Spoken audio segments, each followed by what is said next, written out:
नमस्ते। सब कैसे हो? ठीक है ना? കഴിഞ്ഞ ക്ലാസ്സുകളിലായി സുമിത്രാനന്ദൻ പന്ത് എഴുതിയ നൗക വിഹാർ എന്ന കവിതയാണ് നമ്മൾ പഠിച്ചുകൊണ്ടിരിക്കുന്നത്. കവിതയുടെ ആദ്യ ഭാഗം നമ്മൾ കുറച്ച് എടുത്തു കഴിഞ്ഞു. ആദ്യ ഭാഗത്ത് കവി പറയുന്നത് ഗംഗാനദിയുടെ വർണ്ണനയാണ്. രാത്രിയിൽ സുഹൃത്തുക്കളോടൊപ്പം ഗംഗാനദിയിലൂടെ നടത്തിയ തോണി യാത്രയെക്കുറിച്ചാണ് ഈ കവിതയിൽ പറയുന്നത്. അപ്പോൾ മനോഹരിയായ ഗംഗ നിലാവിൽ ഒരു താപസകന്യകയെപ്പോലെ കവിക്ക് തോന്നുന്നു. ആ ഗംഗാനദിയിലെ ഓളങ്ങൾ ചെറുതായി ഇളകുമ്പോൾ അത് ഗംഗാനദിയുടെ വസ്ത്രമായി കവിക്ക് തോന്നുന്നു, വസ്ത്രത്തിൻ്റെ ഞൊറികളായി കവിക്ക് തോന്നുന്നു. പിന്നെ കവിയും സുഹൃത്തുക്കളും കൂടി നിലാവുള്ള ആ രാത്രിയിൽ തോണിയുമായി ഗംഗാനദിയിൽ യാത്ര ആരംഭിക്കുന്നു. അപ്പോൾ ആ തോണി ഒരു ഹംസത്തെ പോലെ അങ്ങനെ പതുക്കെ പതുക്കെ മുന്നോട്ട് നീങ്ങുന്നു. അപ്പോൾ അതിലെ ഓളങ്ങൾ ചെറുതായി ഇളകി മുന്നോട്ട് ആ തോണി അങ്ങനെ പോകുന്നു. അപ്പോൾ അതുവരെ അനക്കമില്ലാതെ കിടന്നിരുന്ന വെള്ളം അനങ്ങി. അപ്പോൾ അതുവരെ ആ വെള്ളത്തിൽ പ്രതിബിംബിച്ച് കണ്ടിരുന്ന ആകാശം, അതുപോലെ ആകാശത്തിലെ നക്ഷത്രങ്ങൾ, അതുപോലെ കവി താമസിച്ചിരുന്ന കാലാകാങ്കർ എന്ന കൊട്ടാരം, അതിൻ്റെയൊക്കെ പ്രതിബിംബങ്ങൾ ഇളകി.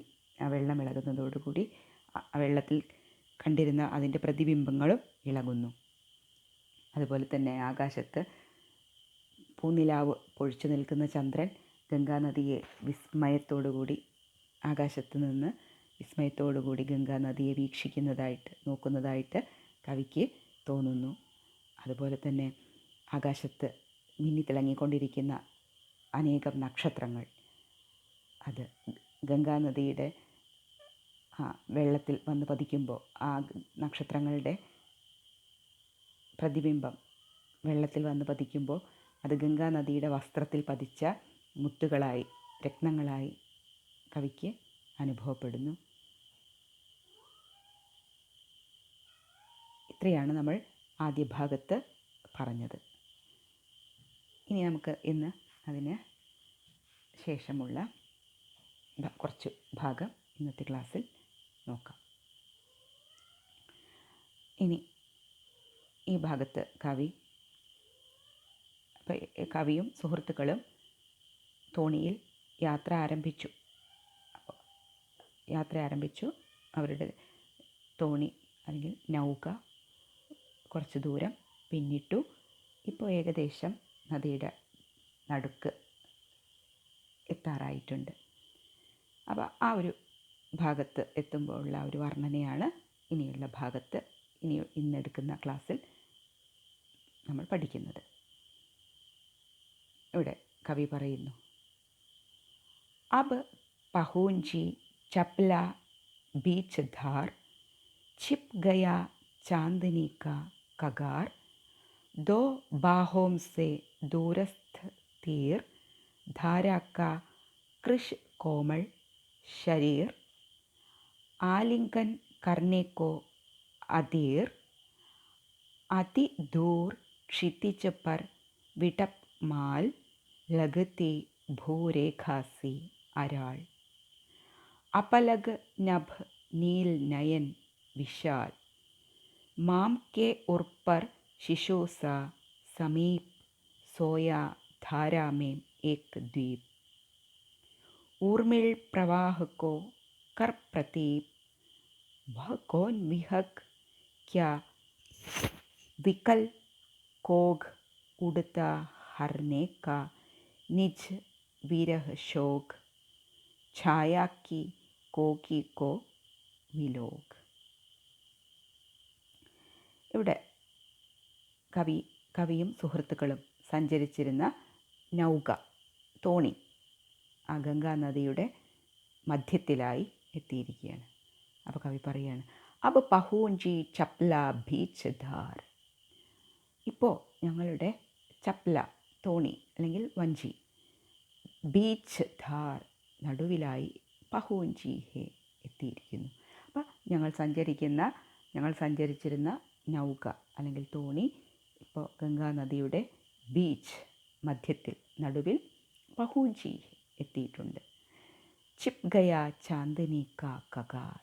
അപ്പം അതുകൊണ്ട് തന്നെ ഇപ്പോൾ ചാന്ദിനി കാ കഗാർ, നിലാവ്, അതുപോലെ തന്നെ നിലാവിൽ കണ്ടിരുന്ന ആ പ്രതിബിംബങ്ങൾ, ചിപ് ഗയ, അപ്രത്യക്ഷമായിരിക്കുന്നു.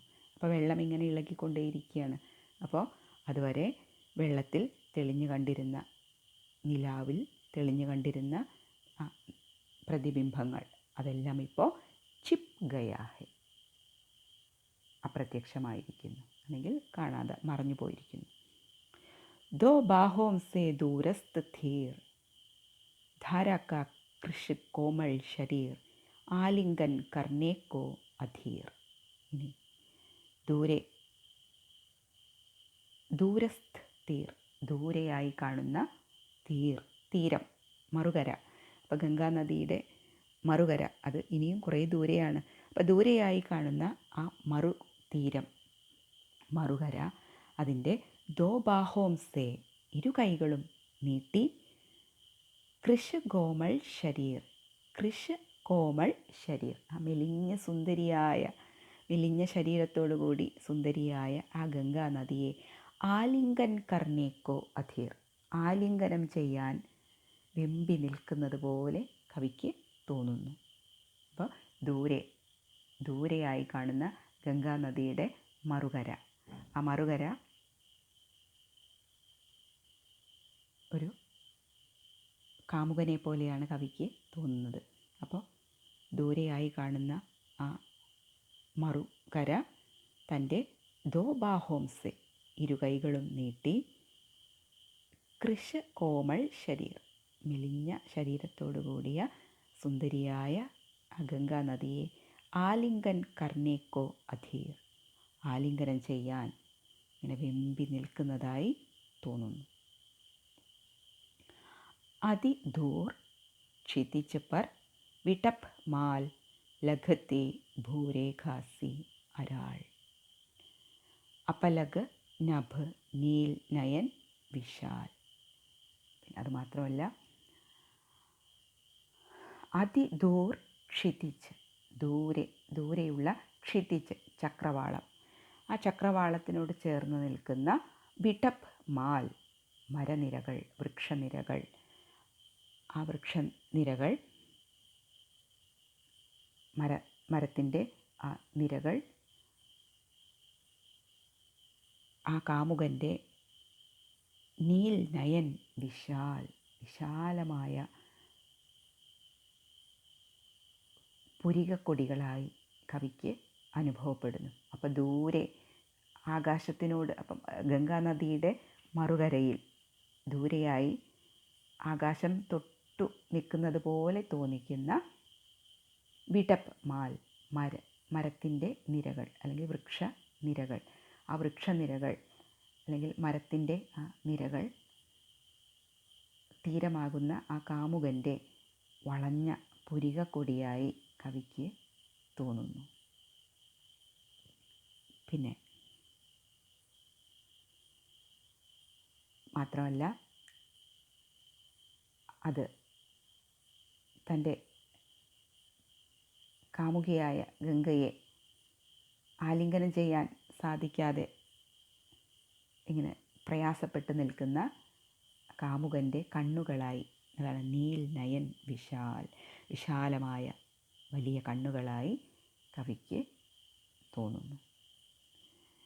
മാം കെ ഉർപ്പർ ശിശുസ സമീപ് സോയാ ധാരാമേം ഏക് ദ്വീപ്, ഊർമിൾ പ്രവാഹ് കോ കർ പ്രതീപ്.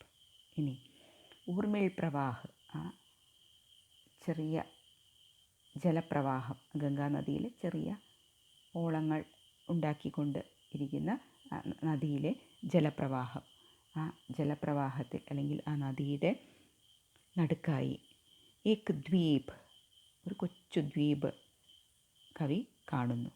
അപ്പോൾ ആ ദ്വീപിനെ കവിക്ക് എന്തായിട്ടാണ് തോന്നുന്നത്? മാം കെ ഉർപ്പർ ശിശു, മാം കെ ഉർപ്പർ, അമ്മയുടെ നെഞ്ചിൽ അല്ലെങ്കിൽ മാറിൽ പറ്റിക്കിടക്കുന്ന ശിശൂസ, ഒരു കൊച്ചു കുഞ്ഞായി കവിക്ക് തോന്നുകയാണ്. അപ്പോൾ ഇങ്ങനെ യാത്ര ചെയ്യുമ്പോൾ നദിയുടെ നടുക്കായി ഒരു ദ്വീപ്, ഒരു കൊച്ചു ദ്വീപ് കവി കാണുന്നു. അപ്പോൾ ആ കൊച്ചു ദ്വീപിനെ കവി എന്തിനോടാണ് ഉപമിക്കുന്നത്? മാം കെ ഉർപ്പർ, അമ്മയുടെ നെഞ്ചിൽ പറ്റിക്കിടക്കുന്ന ശിശു, ഒരു കൊച്ചു കുഞ്ഞിനെ പോലെ കവിക്ക് തോന്നുന്നു. വഹ് കോൻ വിഹഗ് ക്യാ വികൽ കോഗ് ഉടുത്ത ഹർനേക്ക നിജ് വിരഹ് ശോക്. അപ്പം അങ്ങനെയുള്ള ചിന്തകളിൽ എങ്ങനെ ഇരിക്കുമ്പോൾ പെട്ടെന്ന് എക് വിഹഗ്, ഒരു പക്ഷി പറന്നു പോകുന്നത് കണ്ടു. അപ്പോൾ കവി സ്വയം ചോദിക്കുക, വഹ് കോൻ വിഹഗ്, ആ പക്ഷി ഏതായിരിക്കും? വികൽ കോഗ്, എന്തായാലും വളരെ സങ്കടപ്പെട്ടിരിക്കുന്ന പക്ഷിയായിരിക്കും. കാരണം ആ പക്ഷിയെ കവിക്ക് ചക്രവാക പക്ഷിയായിട്ട് തോന്നുകയാണ്. കാരണം രാത്രിയിൽ ചക്രവാക പക്ഷികൾ ഇണയിൽ നിന്നും വേർപിരിഞ്ഞ് പോകും. പിന്നെ പ്രഭാതമാകുമ്പോഴാണ് അവരൊന്നിക്കുക. അപ്പോൾ ഇവിടെ ആ പറന്നുപോയ പക്ഷി ഒരു ചക്രവാക പക്ഷിയാണെന്ന് കവി സ്വയം ചിന്തിക്കുന്നു. എന്നിട്ട് കവി പറയുകയാണ്, ഹർനേക്ക നിജ് വിരഹ് ശോക്, ആ പാവം ആ പക്ഷി ഇപ്പോൾ വിരഹ് ശോക്, വിരഹം അല്ലെങ്കിൽ ദുഃഖം അനുഭവിക്കുകയായിരിക്കും. തൻ്റെ ഇണയിൽ നിന്ന് പിരിഞ്ഞതിൻ്റെ ദുഃഖം അനുഭവിക്കുകയായിരിക്കും.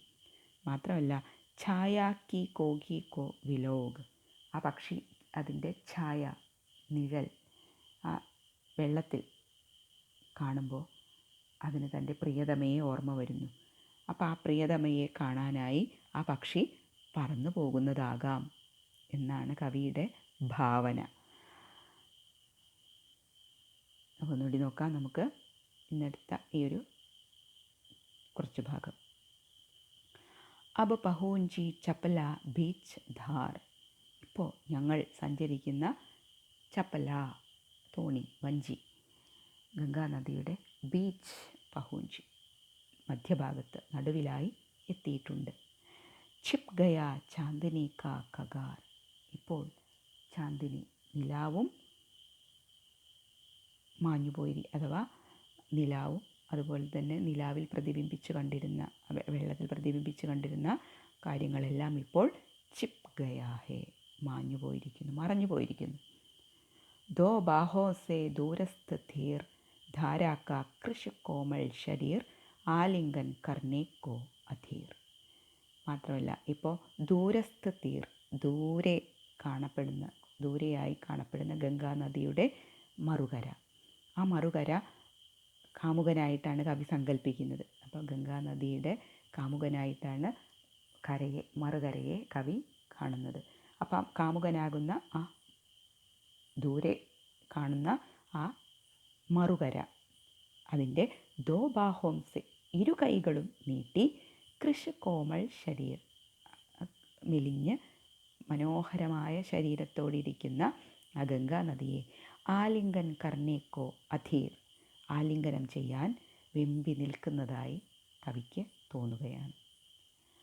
അതിദൂർ ക്ഷിതിച്ച് പർ വിടപ്പ് മാൽ, മാത്രമല്ല അതിദൂർ, ഒരുപാട് ദൂരെയായി കാണപ്പെടുന്ന വിടപ്പ് മാൽ, മരക്കൂട്ടങ്ങൾ, അതും ക്ഷിതിച്ച്, പിന്നെ ഒരുപാട് ദൂരെയാണ് മറുകര, ആ മറുകരയിൽ കാണപ്പെടുന്ന മരക്കൂട്ടങ്ങൾ, അതും ആകാശം ഇങ്ങനെ തൊട്ട് നിൽക്കുന്നത് പോലെ തോന്നിക്കുന്ന മരക്കൂട്ടങ്ങൾ.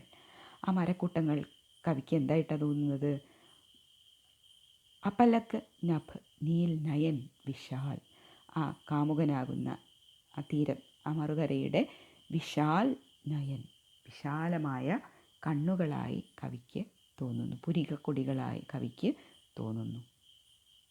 മാം കെ ഉർപ്പർ ശിശു സ സമീപ് സോയാ ധാരാമേം ഏക് ദ്വീപ് ഊർമിൾ പ്രവാഹക്കോ കർ പ്രതീപ്.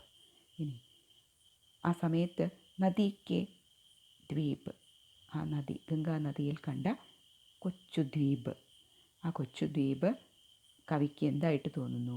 മാം കെ ഉർപ്പർ ശിശു, അമ്മയുടെ മാറിൽ ചേർന്ന് കിടക്കുന്ന ശിശു, കൊച്ചു കുഞ്ഞിനെ പോലെ തോന്നിക്കുന്നു.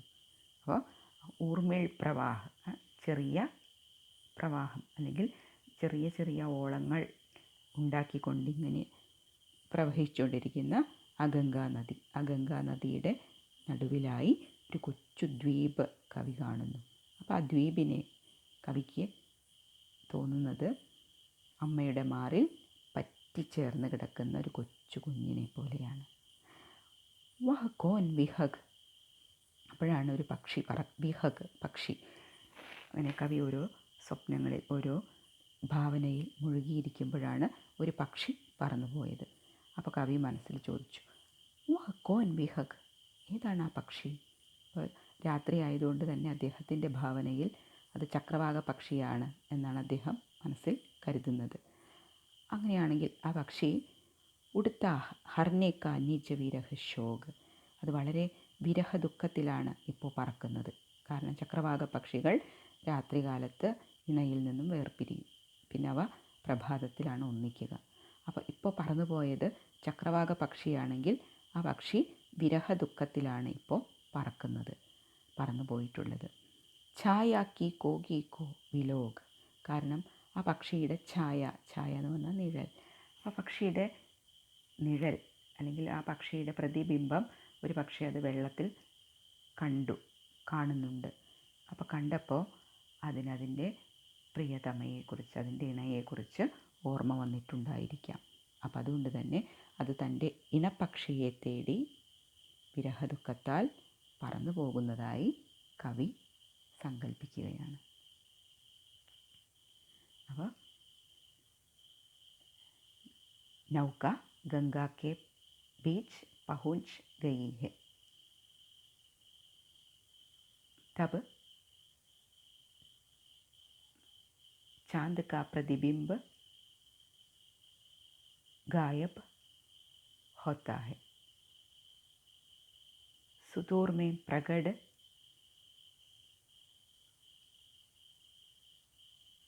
विटप माल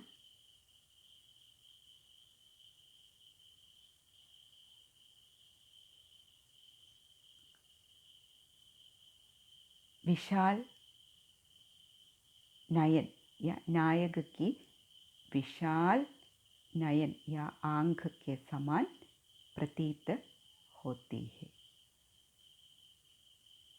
वह दूरस्थ तीर अपने 2 बाहों से प्रिय गंगा को आलिंगन करने में आतुर होते हैं. तब जल के बीच एक छोटा द्वीप दिखाई देता है.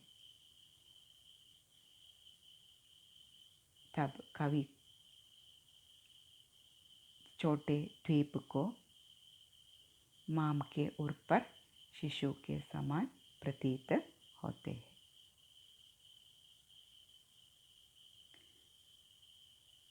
माम रूपी गंगा के वक्षस्थल या उर में आराम से सोता शिशु के समान प्रतीत होता है. तब एक पक्षी उड़ जाती है. वो चक्रवाक पक्षी मानता है. पक्षी अपनी छाया जल में पाई जाती है को अपनी प्रिया की याद होती है. वो प्रिया को मिलने के लिए या मिलने उड़ान भरते कवि निरूपित है. അപ്പോൾ ആ ഗംഗാ നദിയുടെ മധ്യഭാഗത്തായി ഈ നൗക, ഈ വഞ്ചി എത്തിയപ്പോഴുള്ള ആ ഒരു വർണ്ണനയാണ് ഈ ഒരു ഭാഗത്ത് സുമിത്രാനന്ദൻ പന്ത് ചെയ്തിട്ടുള്ളത്. അപ്പോൾ രാത്രികാലത്തെ മനോഹരമായ വർണ്ണനയാണ് ഇവിടെയുള്ളത്. അപ്പോൾ നമുക്ക് ഇന്ന് ഈ ഒരു കൊച്ചു ഭാഗം, ഈ ഒരു ചെറിയ ഭാഗം മാത്രമാണ് ഇന്നത്തെ ക്ലാസ്സിൽ നമ്മൾ പഠിച്ചത്. അപ്പോൾ ഇതിൻ്റെ തുടർന്നുള്ള ഭാഗങ്ങൾ അടുത്ത ക്ലാസ്സിൽ നമുക്ക് തുടർന്ന് പഠിക്കാം. അപ്പോൾ അതുവരേക്കും എല്ലാവർക്കും ധന്യവാദം.